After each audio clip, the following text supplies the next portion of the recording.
Jumpa lagi bersama dengan Pak Dimas.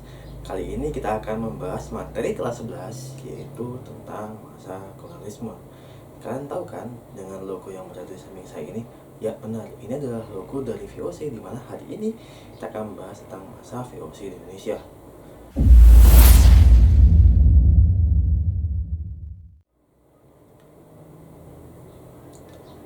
Pada masa VOC yang kita bahas ini, adapun capaian dan tujuan pembelajarannya adalah, yang pertama, capaiannya siswa atau peserta didik mampu menganalisis dan mengevaluasi peristiwa sejarah Indonesia pada periode masa kolonialisme di Indonesia, dalam artian pada masa VOC.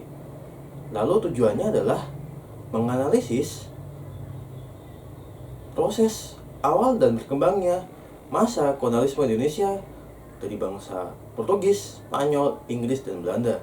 Dalam hal ini kita akan membahas pada masa Belanda, yaitu menggunakan VOC atau Komisi Dagang Hindia Timur. Oke, kita masuk kepada materinya, yaitu tentang masa VOC di Indonesia.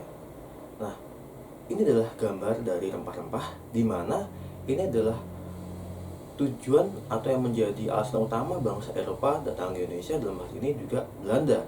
Belanda datang ke Indonesia berbondong-bondong untuk mencari yaitu rempah-rempah, yaitu dan digambar di samping saya ini. Lalu ketika Belanda datang ke sini, mereka menggunakan Komisi Dagang, yaitu VOC. Lalu kenapa sih kok VOC bisa muncul?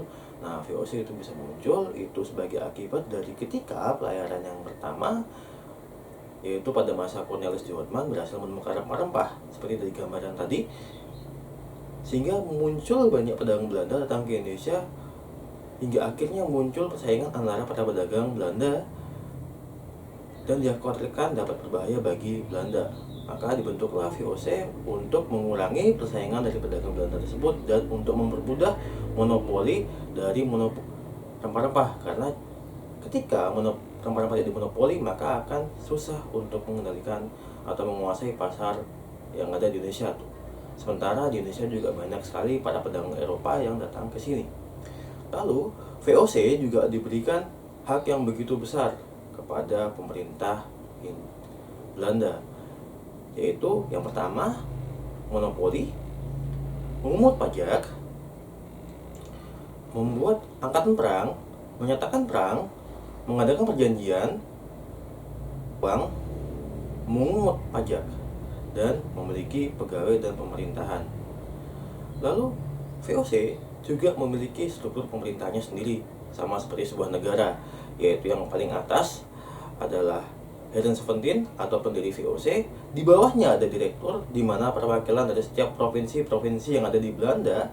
Di bawahnya lagi adalah Gubernur Jenderal yang bertugas untuk sebagai penguasa di Hindia Belanda atau koloninya, dan di bawahnya lagi adalah pegawai-pegawai VOC.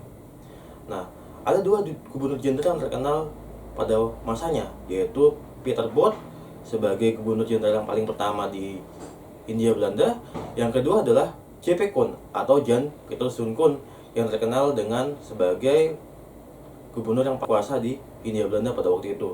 Dia juga memindahkan ibu kota dari atau kantor pusat VOC yang ada di Ambon menuju ke Batavia atau Jakarta. Nah, ketika juga berkuasa Indonesia, VOC juga punya kebijakan loh. Kebijakannya apa aja? Yang pertama adalah jelas monopoli, kemudian mengadakan pelayaran hongi, verplet reprente, kontingenten, dan preanger stelsel. Kebijakan-kebijakan tadi pada akhirnya membawa pada dampak buruk bagi masyarakat lokal atau masyarakat Indonesia. Maka muncul berbagai perlawanan, di antaranya yaitu perlawanan Sultan Huku, perlawanan Sultan Agung, perlawanan Sultan Hasanuddin, dan perlawanan Sultan Ageng Tirtayasa. Pada akhirnya VOC bisa mengalami kebangkrutan ya selama dia berkuasa dari 1602 sampai dengan 1799, disebabkan oleh berbagai hal, yaitu karena korupsi, kalah bersaing dari pedagang Perancis dan Inggris, dan pedagang partikulir, politik yang ada di Belanda pada waktu itu. Nah, kesimpulannya adalah pada video ini bahwa VOC adalah kongsi dagang yang dibentuk Belanda pada tahun 1602 sampai 1799 yang bertujuan untuk memonopoli perdagangan rempah-rempah di Indonesia. Lalu VOC juga memiliki berbagai macam kebijakan yang pada akhirnya membuat muncullah perlawanan bangsa Indonesia. Lalu kemudian VOC harus bangkrut dikarenakan oleh korupsi, kalah bersaing, dan munculnya para pedagang partikulir. Demikian video pada hari ini.